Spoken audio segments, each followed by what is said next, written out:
துவக்கத்திலிருந்து இறுதி வரை அதிகமான இடங்களில் பெண்கள் வாழ்வு, அவருடைய நடவடிக்கைகள், சட்டங்கள், அவருடைய கண்ணியங்கள், இது சம்பந்தமாக அதிகமல்லாமல் பேசுகிறார். துவக்கம் முதல் இறுதி வரை தான் எடுத்திருக்கிறார். ஏறக்குறைய அதிகமான சட்டங்கள் துவக்கத்திலேயே அன்றைய காலகட்டத்தில் இருந்த விவாகரத்து சட்டங்கள் எப்படி இருந்தன என்பதை செய்தார். ஒரு கணவன் தன்னுடைய மனைவியை பார்த்து, என்னுடைய தாயினுடைய முகத்தை போன்றிருக்கிறாய் அல்லது என்னுடைய தாயினுடைய முதுகை போன்று உனக்கு இருக்கிறது என்று சொன்னால் இருவருக்கு இடையே விவாகரத்து ஏற்படுகிறது.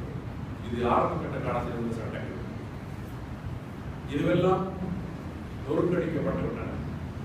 இப்படி சொன்னதனால் அவர்கள் அன்னையர்களாக ஆகிவிட முடியாது என்று மறுத்தார்.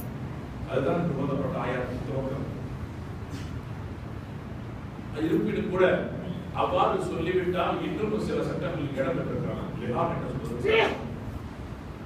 அப்படி ஒருவர் வேண்டும் என்று சொன்னாலும் கூட இன்னொரு சட்டம் இருக்கிறது. எப்படி விவாகரத்து ஏற்படாது, ஆனால் இப்படி ஒரு கஃபாரா பரிமாற்றம் செய்து ஆக வேண்டும்.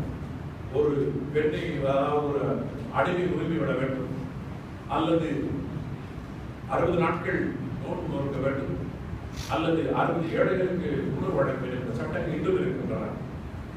இந்த நாட்களில் அவர் இருவரும் உறவு கொள்ள முடியாது என்றும் அல்லாஹ் தடுத்திருக்கிறார்.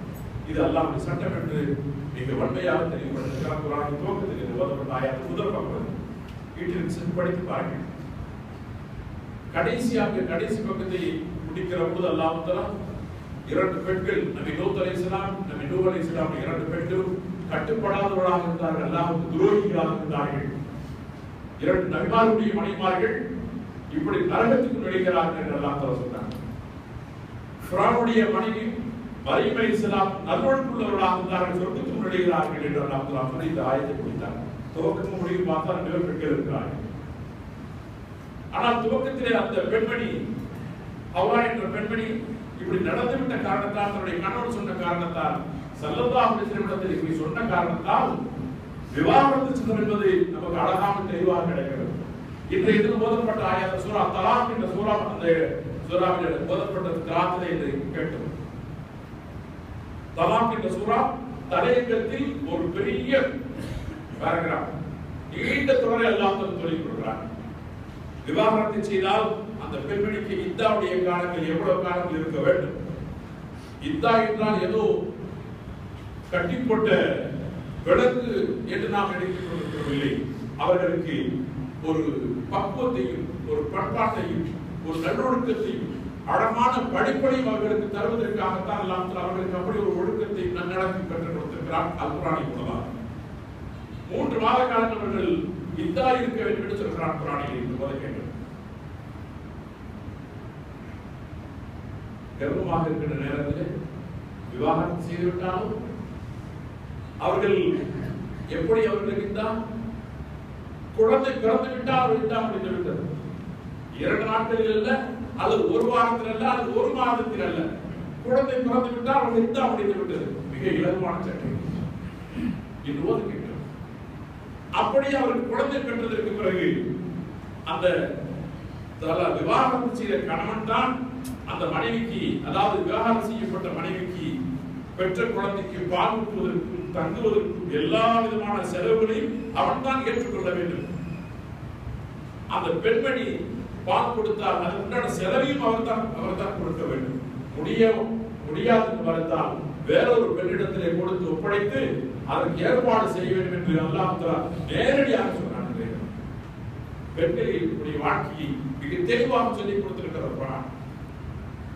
நம்முடைய பெண்கள் ஏதோ இப்படிப்பட்ட இக்கட்டான சொல்லி நம்ம எல்லாம் அறுத்து வைத்திருக்கிறார்கள், வலைக்குள்ளால் பின்னப்பட்டிருக்கிறவன் என்கிறார்கள். அவருடைய அன்னியமான வாழ்க்கை எல்லாம் எடுத்து பாருங்கள். பெண்களுக்கு அப்படி ஒரு உயர்வான வாழ்க்கை, சத்தியான வாழ்க்கை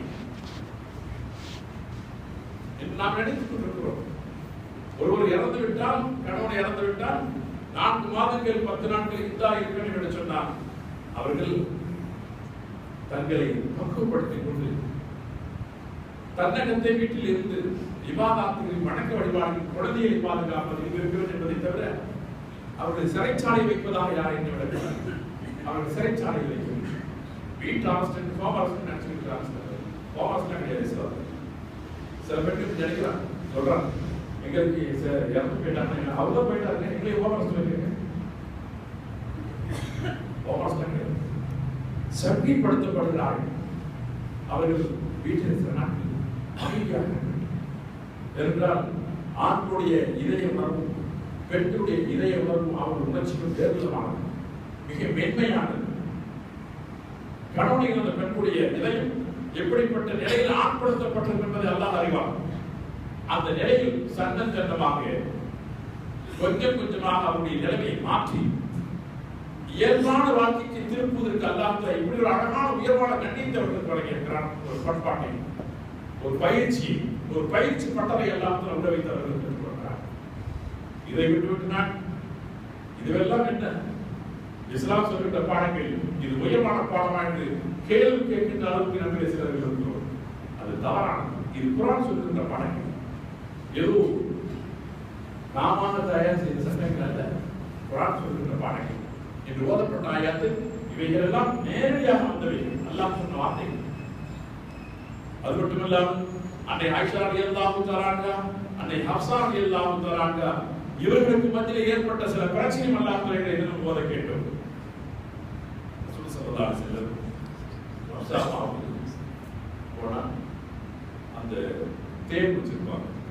தேன் சாப்பிடுறவங்க என்ன அந்த மட்டும் போய் தேன் சாப்பிடுறீங்க ஏன் சாப்பிட மாட்டேன்னு சொல்லி பிரச்சனை கிளம்புறாங்க. ஹப்ஸா ஆயிஷா ரெண்டு மணியும் பாருங்க பார்த்தாங்க. எதுனா ரொம்ப இருக்கு நான் இன்னும் தேனே குடிக்கல அப்படின்னாங்க. சொல்லி அல்லாஹ் தஆலா குர்ஆன் ஆயத்து யா அய்யுஹன் நபி லிமா துஹாக்கிமு மா அஹல்லல்லாஹ் தபதபி மர்ஹமத் மனைவிகளை சரிப்படுத்துறதுக்காண்டி ஏன் நபியே தேன் ஹலாலான சாப்பிடாதே ஹராமான வீட்டுல வேலை ஆகிறாங்க. நீ போத கேட்கணும். ரசூலுல்லாஹ் பாருங்க தப்பிக்கிறதுக்கு ஒரு வழி பண்ணாங்க. பெண்கள் தப்பிக்கிறதுக்கு நான் தேனே குடிக்கல இருக்கிறேன் நம்ம சொல்ற மாதிரி அவங்க சொல்லி கொடுத்துருக்காங்க. அல்லாஹ் தஆலா இதையெல்லாம் குர்ஆனிலே சொல்வதற்கு காரணம் நம்முடைய வாழ்க்கையில் எத்தனையோ வாழ்க்கைகள் பார்க்கிறோம். பிரச்சனைகள், சிக்கல், இவைகளுக்கு தீர்வு காண்பதற்கு அழகான முடிவெடுப்பதற்கு மற்றொரு செய்தி நாம் பார்க்க வேண்டும். ரசூலுல்லாஹி ஸல்லல்லாஹு அலைஹி வஸல்லம் அவருடைய சபைக்கு வருகிறவர்கள் அவர்களை சந்திக்க வருகிறவர்கள் நீங்கள் அவர்களுக்கு அன்பளிப்பு காணிக்கை பொருளை கொண்டு வந்து வைக்க வேண்டும் என்று அல்லாஹ் உத்தரவிட்டார். சஹாபாக்கள் தான் தெரிந்த படங்கள் மற்ற எந்த பொருளையால் கொண்டு வருவாங்க சஹாபாக்கள் ஸல்லல்லாஹு அலைஹி வஸல்லம் சந்திக்க வருகிறவர்கள் சொல்லிட்டு சொல்லலாம் ஒட்டுவாங்க இல்லைன்னா பிரச்சனை எல்லாம் யோசிப்படலாம் அப்படின்னு சொல்லி சரிபடுத்தினாங்க.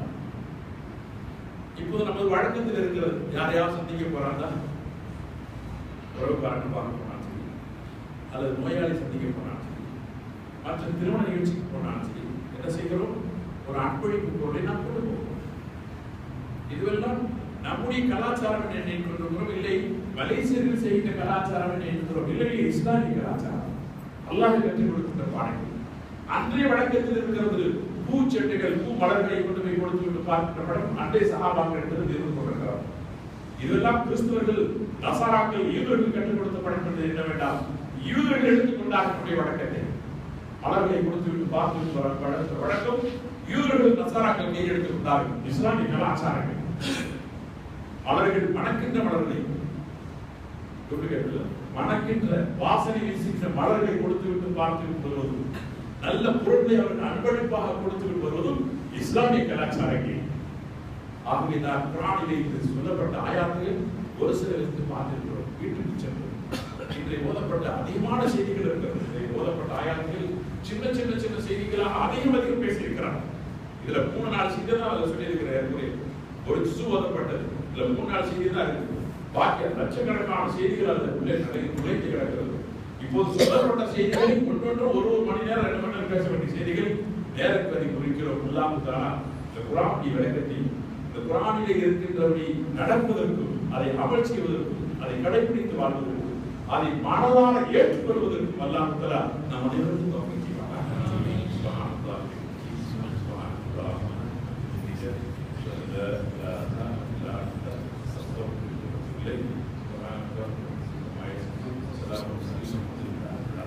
அன்புள்ளவர்களே, நாளை தினம் சனிக்கிழமை நாளை இரவு 11 மணிக்கு சில வாரங்களாக நடந்தேறி வருவது நாங்கள் அழைத்து அது போன்று நாளைய சனிக்கிழமை இரவு அது போன்று நடைபெறும் அதில் கலந்து கொள்வார்கள். அடுத்து நமது வட்டார ஏழை